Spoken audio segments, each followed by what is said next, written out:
Hi, my name is Scott Sarum. I'm the CEO of Everyday Energy, the #1 installer of solar PV on multifamily affordable housing in the United States.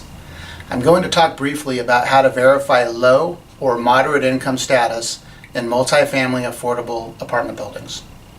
It's important to know that just because a landlord charges low rents or has lower income tenants, it doesn't necessarily mean that the property qualifies as LMI.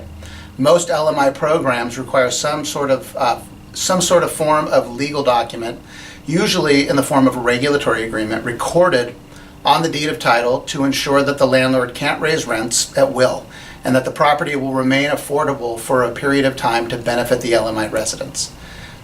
It's usually extremely easy for a solar installer or developer to verify LMI status for the restricted affordable housing because the landlord has already done most of the work for you, and typically they'll have this information on hand.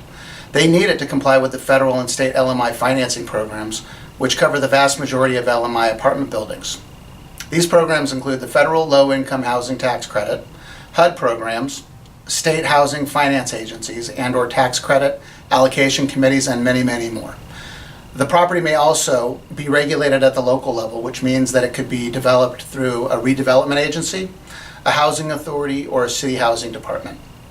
There's also another way to verify LMI is by verifying participation in another program, such as a state and federal energy efficiency or weatherization program, such as LIHEAP, and that stands for the Low Income the Low Income Home Energy Assistance Program.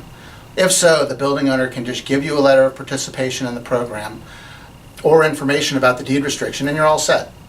Most affordable housing finance programs require a regulatory agreement that clearly states that the proportion of the property is restricted to low and moderate income tenants.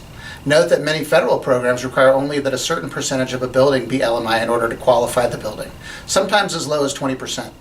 In practice, this distinction is often unimportant because most of the buildings that can pass the 20% test most likely will get close to 100%, just based on the demographic of where the building is located and the type of tenants that it attracts. Alternatively, if the building is deed restricted, the landlord will have incomes of all the tenants on the rent roll so that every customer can be individually validated as LMI. If the building is deed restricted, it's also important to know when the deed restriction is going to expire to be sure that the solar panels that are being installed on the building will continue to be serving the LMI residents that they were intended to serve. If the building is master metered, it's also important to get confirmation about how much of the benefit is being passed along to the tenants. Some states like California have utility allowance calculators, which set a percentage of benefit between common areas and tenant loads.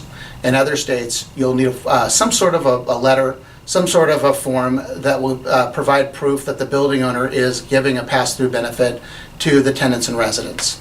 Note that in a deed-restricted building, you may not need any interaction with the individual residents, even if they are utility customers that will benefit from the installed solar energy.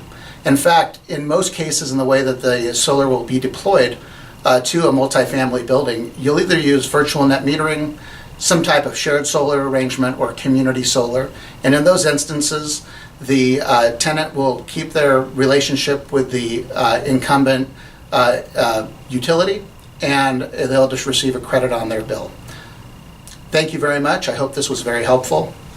If you have any further questions at all, please feel free to email me at Scott, SCOTT, at everydayenergy.us, or please give me a telephone call at 760-533-2470. Thank you again for your time, and I hope this was helpful.